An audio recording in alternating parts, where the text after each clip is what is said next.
ರಾಜ್ಯದ ಗೃಹಲಕ್ಷ್ಮಿಯರಿಗೆ ಈಗ big shock ಕೊಡ್ತಾ ಇದೆ ರಾಜ್ಯ ಸರ್ಕಾರ. ಎಸ್, 2000 ಹಣ ಪಡ್ತಾ ಇದ್ದಂತ ಫಲಾನುಭವಿಗಳಿಗೆ ಪಕ್ಕಾ ಶಾಕಿಂಗ್ ಸುದ್ದಿ ಅಂತ ಹೇಳ್ಬೋದು. ರಾಜ್ಯದ ಗೃಹಲಕ್ಷ್ಮಿಯರಿಗೆ ಡಿಕೆ ವಾರ್ನಿಂಗ್ ಬೆನ್ನಲ್ಲೇ ಆಪರೇಷನ್ ಗೃಹಲಕ್ಷ್ಮಿ ಆಗ್ತಾ ಇದೆ. ಗೃಹಲಕ್ಷ್ಮಿಯರಿಗೆ ಬಿಗ್ ಶಾಕ್ ಕೊಡ್ತಾ ಇದೆ ರಾಜ್ಯ ಸರ್ಕಾರ. 2000 ಹಣ ಪಡಿತಾ ಇದ್ದಂತ ಗೃಹಲಕ್ಷ್ಮಿಯರಿಗೆ ಫಲಾನುಭವಿಗಳಿಗೆ ಈಗ ಶಾಕ್ ಎದುರಾಗ್ತಾ ಇದೆ. ಗೃಹಲಕ್ಷ್ಮಿ ಹಣವನ್ನ ದುರುಪಯೋಗ ಪಡಿಸ್ಕೊಳ್ತಾ ಇದ್ದಾರಲ್ಲ, ಅದನ್ನು ತಡೆಯೋದಕ್ಕೆ ಸರ್ಕಾರ ಕ್ರಮ ಕೈಗೊಳ್ತಾ ಇದೆ. ಸಿಎಂ ತವರು ಕ್ಷೇತ್ರದಲ್ಲಿ ಹೆಚ್ಚು ನಕಲಿ ಫಲಾನುಭವಿಗಳಿರುವಂತದ್ದು ಗೊತ್ತಾಗಿದೆ. 12,719 ಫಲಾನುಭವಿಗಳು ಅವರನ್ನ ತೆಗೆದುಹಾಕಲಾಗಿರುವಂತದ್ದು ಬೆಂಗಳೂರು ದಕ್ಷಿಣದಲ್ಲಿ. ಡಿಕೆಶಿ ಅವರು ವಾರ್ನಿಂಗ್ ಮಾಡ್ತಾರೆ, ಗೃಹಲಕ್ಷ್ಮಿಯಲ್ಲಿ ಹಣವನ್ನ ಮಿಸ್ಯೂಸ್ ಮಾಡ್ಕೊಳ್ಳಾಗ್ತಾ ಇದೆ ಅಂತ. ಗೃಹಲಕ್ಷ್ಮಿಯರಿಗೆ ಈಗ ಬಿಗ್ ಶಾಕ್ ಕೊಟ್ಟಿರುವಂತದ್ದು ಡಿಕೆ ಕೊಟ್ಟಂತಹ ಒಂದು ವಾರ್ನಿಂಗ್. ಗೃಹಲಕ್ಷ್ಮಿ ಹಣವನ್ನ ದುರುಪಯೋಗ ಪಡಿಸ್ಕೊಳ್ಳಾಗ್ತಾ ಇದೆ, ಅದನ್ನ ತಡೆಯೋದಕ್ಕೆ ಡಿಕೆಶಿ ಅವರು ವಾರ್ನಿಂಗ್ ಕೊಡ್ತಾರೆ. ಗೃಹಲಕ್ಷ್ಮಿ ಯೋಜನೆಯಲ್ಲಿ ಹಣವನ್ನ ದುರ್ಬಳಕೆಯನ್ನ ತಡೆ ಮಾಡಬೇಕು, ಅರ್ಹರನ್ನ ಮಾತ್ರ ಗುರುತಿಸಬೇಕು ಅಂತ ಸರ್ಕಾರ ಈ ಯೋಜನೆಯಲ್ಲಿ ಮಹತ್ವದ ಬದಲಾವಣೆಗಳನ್ನ ಡಿಕೆ ಸರ್ಕಾರ ತಂತಾ ಇರುವಂತದ್ದು. ಅದಕ್ಕೆ ಡಿಕೆ ಹೇಳಿಕೆನ ಕೂಡ ಕೊಡ್ತಾರೆ. ಆಗ ನೋಡ್ತಾ ಹೋದಾಗ ಬೆಂಗಳೂರು ದಕ್ಷಿಣದಲ್ಲೇ 12,719 ಫಲಾನುಭವಿಗಳು ಆ ಹಣವನ್ನ ಮಿಸ್ಯೂಸ್ ಮಾಡ್ಕೊಳ್ತಾ ಇರುವಂತದ್ದು ಗೊತ್ತಾಗಿದೆ.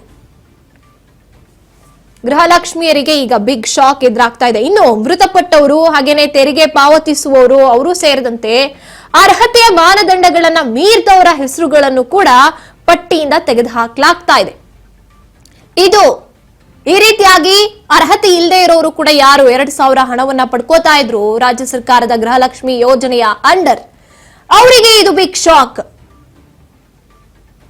ಇನ್ನು ಬಯೋಮೆಟ್ರಿಕ್ ಕಡ್ಡಾಯ ಮಾಡಲಾಗ್ತಾ ಇದೆ ಈ ಒಂದು ವಿಚಾರದಲ್ಲಿ. ಹಣವನ್ನ ನೇರವಾಗಿ ಫಲಾನುಭವಿಗಳಿಗೆ ತಲುಪೋದನ್ನ ಖಚಿತಪಡಿಸಿಕೊಳ್ಳುವುದಕ್ಕೆ, ಆಮೇಲೆ ದುರ್ಬಳಕೆಯನ್ನ ತಡೆ ಹಿಡಿಯೋದಕ್ಕೆ ಬಯೋಮೆಟ್ರಿಕ್ ಅನ್ನ ಜಾರಿಗೆ ತರಲಾಗ್ತಾ ಇದೆ.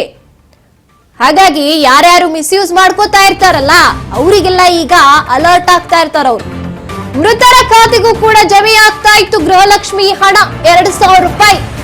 ಮಹಿಳಾ ಮತ್ತು ಮಕ್ಕಳ ಅಭಿವೃದ್ಧಿ ಇಲಾಖೆ ಪರಿಶೀಲನೆಯನ್ನ ಮಾಡಿದಾಗ ಈ ಒಂದು ಮಾಹಿತಿ ಸಿಕ್ಕಿದೆ ಅವ್ರಿಗೆ. ಗೃಹಲಕ್ಷ್ಮಿ ಫಲಾನುಭವಿಗಳಲ್ಲಿ 6,624 ಜನ ಮೃತಪಟ್ಟವರು. ಇನ್ನು ಐಟಿ ಜಿಎಸ್ಟಿ ತೆರಿಗೆ ಪಾವತಿ ಮಾಡ್ತಿದ್ದವರು 4,008 ಜನ ಪತ್ತೆಯಾಗಿದ್ದಾರೆ. ಆಧಾರ್ ಸೀಡಿಂಗ್ ಮಾಡದೇ ಇರುವಂತವರು 1,295 ಜನ.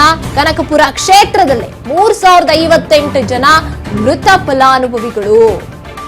ಜಮೆ ಆಗಿರುವಂತಹ ಹಣವನ್ನು ವಾಪಸ್ ಪಡೆಯೋಕೆ ಇಲಾಖೆ ಕ್ರಮವನ್ನ ಕೈಗೊಳ್ತಾ ಇದೆ. ಅಕ್ರಮವಾಗಿ ಹಣ ಪಡೆದವರ ವಿರುದ್ಧ ಕ್ರಮಕ್ಕೆ ಸಿದ್ಧತೆಯನ್ನ ಕೂಡ ಮಾಡಿಕೊಳ್ಳಲಾಗ್ತಾ ಇದೆ. ಎಸ್, ಇದು ಮಹತ್ತರವಾದಂತ ಬೆಳವಣಿಗೆ ಅಂತ ಹೇಳ್ಬೋದು. ಎಷ್ಟೋ ಜನ ಈಗಲೂ ಕೂಡ ಫಲಾನುಭವಿಗಳು ಅಯ್ಯೋ ನಮಗೆ ಗೃಹಲಕ್ಷ್ಮಿ ಹಣನೇ ಬರ್ತಾ ಇಲ್ಲ ಅಂತ ಸರ್ಕಾರನ ಬೈಕೊಳ್ತಾ ಇದ್ರು. ಅಂದ್ರೆ ಅವರಿಗೆ ಅವಶ್ಯಕತೆ, ಆ 2,000 ಅವಶ್ಯಕತೆ ಇರುವಂತವ್ರಿಗೆ ಇಲ್ಲ, ಯಾರನ್ನ ಕೇಳಿದ್ರು ಕೂಡ ಗೃಹಲಕ್ಷ್ಮಿ ಹಣ ಬಂತ ಅಂದ್ರೆ ಇಲ್ಲ ನಮಗೆ ಇನ್ನ ಬಂದಿಲ್ಲ ಅಂತ ಹೇಳ್ತಾ ಇದ್ರು. ಇಲ್ಲಿ ನೋಡಿದ್ರೆ ಈ ರೀತಿಯಾಗಿ ಮಿಸ್ಯೂಸ್ ಮಾಡ್ಕೊಳ್ಳುವಂತವ್ರ ಖಾತೆಗೆ ಹೋಗ್ತಾ ಇರೋದು ನೋಡಿ. ಫಲಾನುಭವಿಗಳಲ್ಲಿ ಸತ್ ಹೋಗಿರುವರು ಮೃತರು 6,624 ಜನ. ಅವ್ರ ಹೆಸರಲ್ಲಿ ಯಾರು ಬಳಸ್ಕೋತಾ ಇದ್ರು. ಇನ್ನು ಐಟಿ ಜಿಎಸ್ಟಿ ತೆರಿಗೆ ಪಾವತಿ ಮಾಡುವಂತವ್ರು ಕೂಡ ಇದ್ದಾರೆ. ಅದರಲ್ಲಿ ಎಲ್ಲ ನಿಯಮವನ್ನ ಮೀರಿ ರೂಲ್ಸ್ ಅಂಡ್ ರೆಗ್ಯುಲೇಷನ್ಸ್ ಏನಿದೆ ಅದನ್ನ ಹೊರತುಪಡಿಸಿ ಅದನ್ನ ಮೀರಿ ಹಣವನ್ನ ದುರುಪಯೋಗ ಪಡಿಸ್ಕೊಳ್ತಾ ಇರುವಂತದ್ದು. ಅದ್ರಲ್ಲಿ ನೋಡಿ, ಕನಕಪುರ ಕ್ಷೇತ್ರದಲ್ಲೇ 3,058 ಮೃತ ಫಲಾನುಭವಿಗಳು ಇರುವಂತದ್ದು ಸಿಕ್ಕಿದೆ. ಎಷ್ಟೋ ಜನ ಆ 2,000 ಬಂದ್ರೆ ಎಷ್ಟು ನಮಗೆ ಉಪಯುಕ್ತ ಆಗುತ್ತಪ್ಪ, ನಮ್ ಜೀವನಕ್ಕೆ ಏನಾದ್ರೂ ಒಂದು ಕಷ್ಟ ಸುಖಕ್ಕಾಗಿ ಬರುತ್ತೆ ಅಂತ ಕಾದು ಕೂತಿರುವಂತವ್ರು ಇನ್ನೂ ಇದ್ದಾರೆ.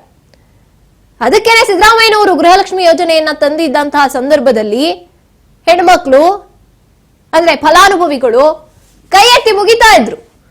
ಅದಾದ್ಮೇಲೆ ಯಾವಾಗ ಹಣ ಬರ್ತಾ ಇಲ್ಲ ಅಕೌಂಟಿಗೆ ಅಂತ ಗೊತ್ತಾಗ್ತಾ ಹೋಯ್ತು, ಬೈಕೊಳಕ್ ಸ್ಟಾರ್ಟ್ ಮಾಡ್ತಾ ಇದ್ರು, ನಮಗೆ ಹಣ ಬಂದಿಲ್ಲ, ಇದೆಲ್ಲ ಸುಮ್ಮನೆ ಸುಳ್ಳು ಅಂದ್ಕೊಂಡು. ಇಲ್ಲಿ ನೋಡಿದ್ರೆ ಬರ್ತಾ ಇದ್ದೆ ಹಣ, ಆದ್ರೆ ಯಾರಿಗೆ ಬೇಕಾಗಿತ್ತು, ಯಾರಿಗೆ ಅವಶ್ಯಕತೆ ಇದೆ ಅವ್ರಿಗಿನ್ನ ಹೆಚ್ಚಾಗಿ ಈ ರೀತಿಯಾಗಿ ನಕಲಿ ಫಲಾನುಭವಿಗಳಿಗೆ ಹೋಗಿ ಬೀಳ್ತಾ ಇದ್ದಿದ್ದು ಹಣ. ಡಿಕೆ ವಾರ್ನಿಂಗ್ ಕೊಡ್ತಾರೆ, ಎಲ್ಲಿ ಮಿಸ್ಯೂಸ್ ಆಗ್ತಾ ಇದೆ ಅಂತವರಿಗೆ ತಕ್ಕ ಕ್ರಮ ಕೈಗೊಳ್ಳಬೇಕು ಅಂತ. 12,719 ಜನ ಫಲಾನುಭವಿಗಳು, ಅದು ಅವರ ಕ್ಷೇತ್ರ ದಕ್ಷಿಣದಲ್ಲೇನೆ ಸಿಕ್ಕಿ ಬಿದ್ದಿರುವಂತದ್ದು.